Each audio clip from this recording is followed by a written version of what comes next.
Adult use recreational marijuana is now on sale legally in Ohio. Ahead on Face the State, customers filled dispensaries on day one of sales, excited to check out the merchandise and buy marijuana products for recreational use legally for the first time ever in Ohio. Today, a representative of the group behind the ballot measure that made pot legal here joins me to talk about how the rollout is going, safety concerns, and what lies ahead. Also, a judge rules on Ohio's controversial transgender health care and women's sports bill, siding with the state. So the law is now in effect. We hear from advocates on both sides of the issue. One saying the law is about protecting children, the other saying it violates constitutional rights. Plus, a super busy time in the race for the White House. The Republican and Democratic tickets are now set after a major change and other new developments. We talk to politicians and the people to get their thoughts on how the race is shaping up.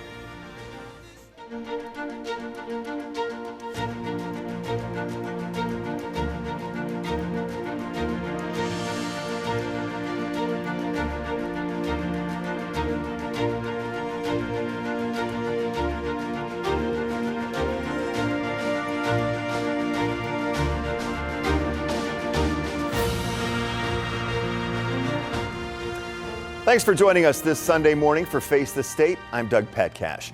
People are now buying marijuana for recreational use legally in Ohio. Ohioans 21 and older were able to start buying it for the first time in the Buckeye State last Tuesday.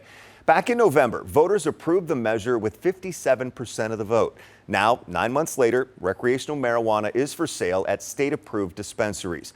So far, 98 dispensaries across the state are open for business for recreational users. All of them had already been medicinal marijuana dispensaries.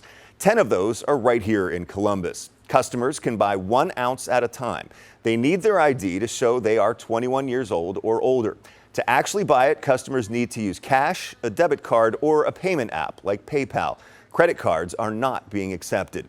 The booming business is expected to make the state an additional $200 million. That's because the state is tacking on an extra 10% tax on top of the sales tax. Municipalities can also add their own tax. Dispensary managers tell us they were ready for this first-of-its-kind day in Ohio. I didn't realize, being caught in the moment of preparation, how excited we were. You see this excitement in the staff. Yes, Tuesday was a busy day for Central Ohio dispensaries as recreational marijuana officially hit their shelves for the first time. And customers told us they were excited and curious to get inside and see what's available. I think it's amazing. It's convenient, and I feel like the crime rate is going to go down, in my opinion. Whatever you into, I'm pretty sure you can find it here and be safe and get educated on it, rather than getting off the streets and not know if it's safe or not. That's the only thing I can really say. And one dispensary manager told us they're expecting a 100 to 150% increase in sales over what they had been selling in medical marijuana. 10 TV caught up with Lieutenant Governor John Husted the day recreational marijuana went on sale. He shared a couple of his concerns. I'm concerned about it getting into the hands of children, and so we're going to continue to do everything to make sure that we make it difficult for it to be marketed to children, and we hope that people will be safe and thoughtful in how they use it. Joining me now by Zoom from Cleveland to talk about the rollout of legal recreational marijuana is Tom Herron. He was spokesman for the Coalition to Regulate Marijuana Like Alcohol. That's the group that was behind the Issue 2 ballot initiative that voters approved last November. He is now with the Ohio Cannabis Coalition. Tom, thanks for being here this morning. Thank you so much for having me. Well, Tom, this has been a long time coming for supporters of legalized recreational marijuana. What's on your mind now that sales have actually begun? Well, quite frankly, I'm feeling an incredible amount of gratitude. Gratitude to the voters for trusting us at the ballot box this past November. Gratitude for the hard and thoughtful work from the regulators at the Division of Cannabis Control. And gratitude to operators here in the state of Ohio for being ready to launch the adult use program early from what was originally contemplated. So that being said, how do you feel the introduction of this has gone so far? I think it's gone very well. Obviously Tuesday was a big day. It was a historic day here in Ohio, but it was also a relatively quiet day. Ohio did it really well. We launched the adult use program in over 90 locations throughout the state. And that meant that you didn't have hours long wait times at these dispensaries, right? It meant that the program was really ready to launch the, adult use sales in a really thoughtful and controlled manner. How closely does your organization work with dispensaries, processors, cultivators to make sure they're following the intent and spirit of the ballot measure? Yeah, very closely. So the Ohio Cannabis Coalition represents the majority of the cannabis industry here in Ohio. And we worked really closely, not just with operators, but also with regulators. This was a hand-in-hand process. The regulators began their contemplation of new regulations and new processes for adult use sales shortly after the ballot initiative passed in November. And the staff at the division has been working tirelessly for 9 months or so to roll out this program in a way that, provided quick and meaningful access to consumers so they didn't have to continue driving up to Michigan and sending their tax dollars to that state up north. They didn't have to continue purchasing products in the unregulated illicit market. And we worked really closely with them to craft those regulations and to roll out this program so that kids didn't have access, right? There are processes in place to make sure that if you want to get into a regulated dispensary, you either have to be a registered patient or you have to verify that you're over 21 years old. There are rules in place about packaging and advertising to make sure that products aren't marketed to children. And the industry has really responded by self-policing in that regard as well. Yeah, we heard Lieutenant Governor John Husted talking about one of his concerns being the marketing of these products toward children and, making sure that that doesn't happen. So, what is in place in terms of that? You mentioned it a little bit there to prevent that from happening.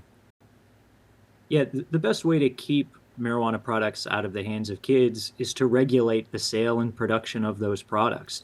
Because if an operator here in Ohio sells products to somebody under 21, or they market products to somebody that's under 21, there are very stiff consequences from the Division of Cannabis Control, right? There are certain things in a regulated market that are sacrosanct. You have to ensure that products are tested. You have to ensure that the packaging is accurate so that consumers know what it is they're purchasing, whether that's from a potency standpoint, to make sure that there aren't contaminants in those products. And you absolutely have to make sure that you are only selling products to somebody that's over 21 years of age, and you have processes in place at your business to prevent diversion into the illicit market. And so the best way to protect kids is to regulate the industry. One of the questions and concerns we hear is where can people smoke it or vape it or take it? Can they smoke it in public? I don't know. I think there's some confusion there about what's legal in that regard. Yeah, so the statute today prevents public consumption of cannabis products. And so the way to really think about it is if you can't drink a beer somewhere, you also can't smoke a joint. If you can't smoke a cigarette somewhere, you can't smoke a joint, right? We are treating cannabis here in Ohio much in the same way that we regulate alcohol. And, another issue, of course, is what do you say to those who really worry about safety on the roads? That there will be, high drivers out there who may not understand the laws about, when they can get pulled over and charged with this. Yeah, well, I've got good news in that regard, right? We've had adult use markets here in the United States throughout the country for over 10 years at this point, and the data has been very clear. There is no higher risk of impaired driving, no higher risk of traffic fatalities or traffic accidents after states decide to regulate the production of and sale of marijuana to adults. Consumers are responsible by and large, right? They're not going to put themselves at risk by getting behind the wheel when they're impaired. And we are all aligned that people should not be driving while they're impaired, whether that's from marijuana, impaired by alcohol, or prescription drugs. Well, the Division of Cannabis Control you mentioned has issued rules regulating adult use. The state legislature really has yet to agree on legislation about this. What do you want to see them do, perhaps in particular with the tax money? Well, so under the statute, again, as it stands today, there's a 10% tax at the point of sale on every adult use product. And that's over and above your local sales tax, which in some counties can be as high as 6.5%, 7%. So that's an effective about 17% tax rate. And of that 10% excise tax that's special to adult use marijuana products, that revenue is already directed to go into one of several buckets. 36% of that tax revenue goes right back to the local communities where dispensaries are located with no strings attached, meaning that those communities can use that money on public parks, on fixing potholes, on buying new equipment for law enforcement or hiring more police officers, really whatever the needs are in their local communities. Another 36% goes to a new social equity and jobs fund, which again uses that money to reinvest right back into local communities, particularly those communities that have been harmed over the last several decades by marijuana prohibition. The statute, for instance, is explicit that part of that money has to be used to make direct investment in those disproportionately impacted areas. Another 25% goes to a substance abuse and addiction fund, and the remaining 3% goes to fund general oversight of the program. We've heard a lot of concerns from policymakers shortly after Issue 2 passed at the ballot box. But I think what you will see is the same thing that happened in every other state, right? The concerns that are raised are actually addressed either already in the statute or they're addressed in regulations promulgated by the Division of Cannabis Control. We just have a little bit of time left. What do you want to see happen with this over the next few months? Well, I think we really want to see that consumers transition away from the illicit market and start buying products in the legal, regulated market. We want to see people come back and not buy products in Michigan and bring it back to Ohio. We're going to have another 100 or 130 dispensaries become operational throughout the state over the next 6 or 9 months. So you'll see access continue to improve and prices continue to drop so that we can compete more effectively with Michigan and with the illicit market. Tom Herron with the Ohio Cannabis Coalition, thank you so much for your time joining us from Cleveland this morning. Appreciate you. It was my pleasure. Thanks again. All right. Well, still ahead on Face the State, a new tool to help human trafficking survivors escape that life. What the state will soon roll out to make sure police get tips quickly. But first, the state's controversial new law banning gender-affirming care for transgender minors is now in effect. It had been blocked for months while it went through the courts. What the group behind the lawsuit says it will do now that it lost this round.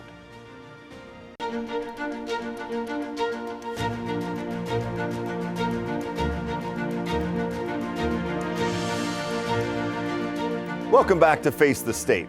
This week, a judge made a ruling on House Bill 68. The controversial law banning transgender health care for Ohio children had been blocked since April because of a lawsuit. The Franklin County judge ruled in favor of the state, allowing the law to take effect. The American Civil Liberties Union of Ohio filed the lawsuit back in March, arguing the law is unconstitutional. 10 TV's Carly Dion talked to those on both sides of the issue. We have already filed our notice of appeal. That's how strongly we feel and how confident we are. Levinson says the ban on gender-affirming care for minors goes against the freedoms they aim to protect. The government should not come between people and their doctor. Despite Governor DeWine's veto of the bill in December, I cannot sign this bill as it is currently written. The Ohio House and Senate enacted the bill into law in January. It was set to go into effect 90 days later. But in March, the ACLU of Ohio filed a lawsuit claiming the bill was unconstitutional. In April, the Franklin County Court of Common Pleas issued a temporary restraining order, blocking the bill from going into effect. It's care that has proven to be safe, effective, and oftentimes life-saving. Over the last few weeks, the lawsuit was tried in court, the ACLU claiming House Bill 68, or the Save Adolescents from Experimentation Act, violates 4 separate clauses of the Ohio Constitution.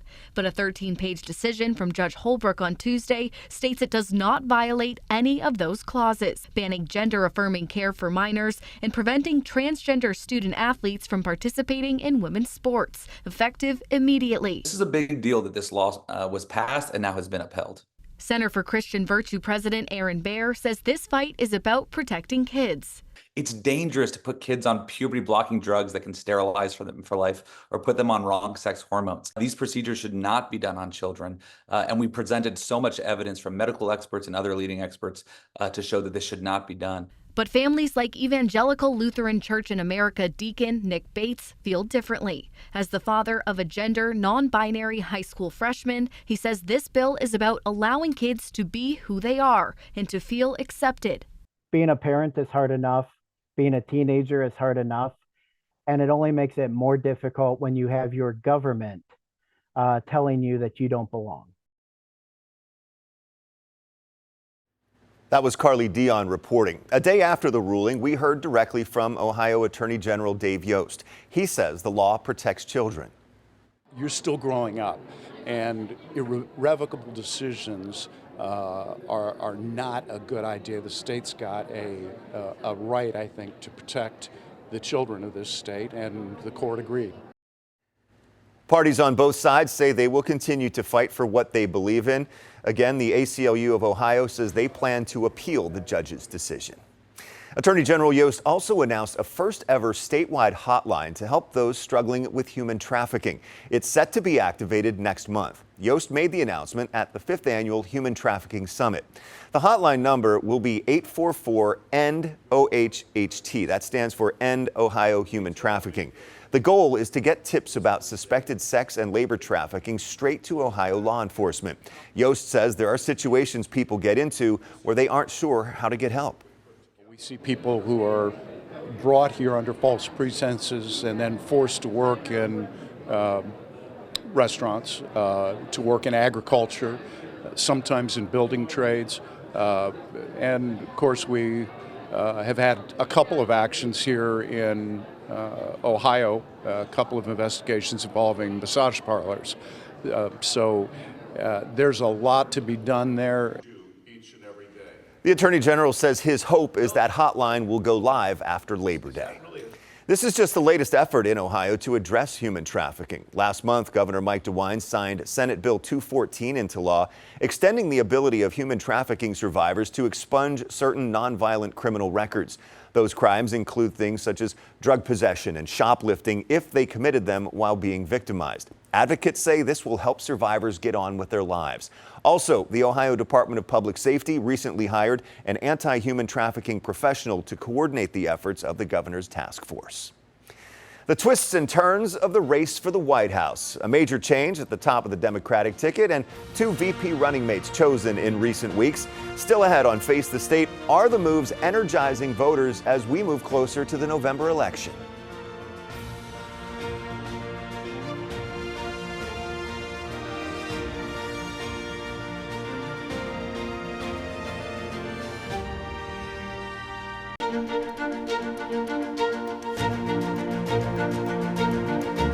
And now to the race for the White House. Vice President and Democratic nominee for President Kamala Harris chose Minnesota Governor Tim Walz as her running mate Tuesday morning.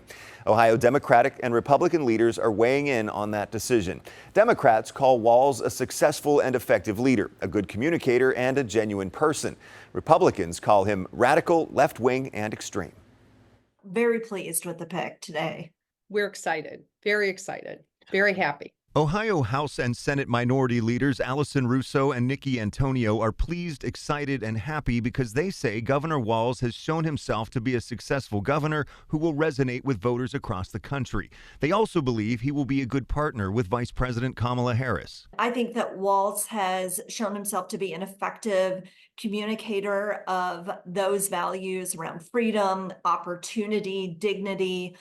He's done that very effectively. I think his strength, frankly, is that he's been successful in his state and can bring that to the discussion as they move across the country and talk to folks in those battleground states. Democratic strategist Dale Butland says Walz will have a lot of cachet in the battleground Midwestern states and Pennsylvania, and has a background people can relate to. He comes from a small town. He's a teacher, a football coach, with a military background, with a folksy manner, and most importantly of all, he comes across as thoroughly normal and absolutely genuine, which is a marked contrast with Donald Trump's pick. Republican Lieutenant Governor John Husted says Harris's choice of Walz surprised him. I thought she would attempt to signal moderation by picking Josh Shapiro out of Pennsylvania, but instead she doubled down on picking a really radical left-wing governor. In a statement, Ohio Republican Party Chairman Alex Triantafilou said about Walz, in part referring to the riots after George Floyd's murder, he failed to protect his citizens from the most violent and dangerous riots in recent memory. He went on to say, just like Sherrod Brown, he has been and will continue to be a rubber stamp for Kamala Harris and Joe Biden's radical agenda that has crushed Ohio's middle-class families. I don't know how one can be true progressive if progressive means, feeding kids, women having the right to make their own decisions about personal, private, reproductive rights and everything else. Democrats believe Harris has reinvigorated the party, and Walz will add to that and help bring in undecided voters. Certainly, I can confirm there is a lot of enthusiasm on the ground. I mean, we've seen people showing up,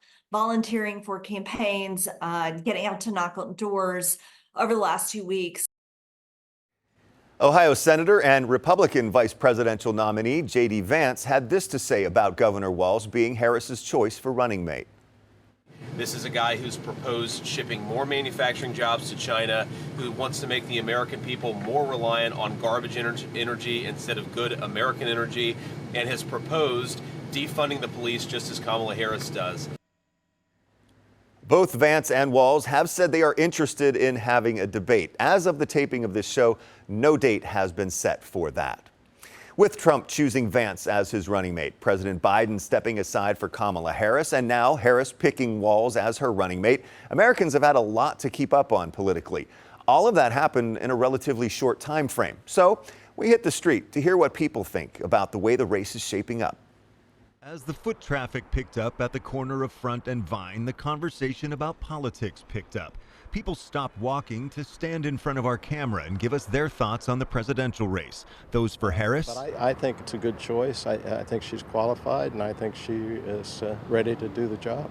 And those for Trump. And I just really think that we need Trump back in there. Others intrigued by the history of Biden stepping aside. I think it's very interesting because you never seen it before. You never seen it happen. And the possibility of more history. I think that the president should be a woman. I mean, no offense, but I think a lady knows what they're doing. Most of those we talked to on camera say recent developments have energized them about the race, whether it's Harris now at the top of the ticket or J.D. Vance as Trump's running mate. Both of them. I think it's amazing that Kamala Harris is running. A woman president would be fantastic. And I think it's super alarming that J.D. Vance is also running. I was feeling kind of like going into my cocoon and just shutting everything off. But yeah, I think it did. I'm 100% Trump and Vance. Thank you for Ohio for giving them to us. Julie from Minnesota is in town for a conference, but she's not a fan of Harris's VP pick, Minnesota Governor Tim Walz. With George Floyd and everything, how it was handled, just everything has been very, very, very sad on what has happened to our city. Our city of Minneapolis is a ghost town. Dave Hunter of Columbus believes Walz is a good choice, and I don't have anything good to say about J.D. Vance or Donald Trump, so I'll just leave it at that. Cobus Vanderwaat is a U.S. citizen originally from South Africa. He has his own perspective on this race. Respectfully, whether it's Kamala Harris, whether it's Trump, at the end of the day, we can just pray and hope that they'll do the right thing for the people in the U.S. Thank you for joining me this week for Face the State. I'm Doug Petcash. I'll see you next Sunday at 11:30. Have a great day.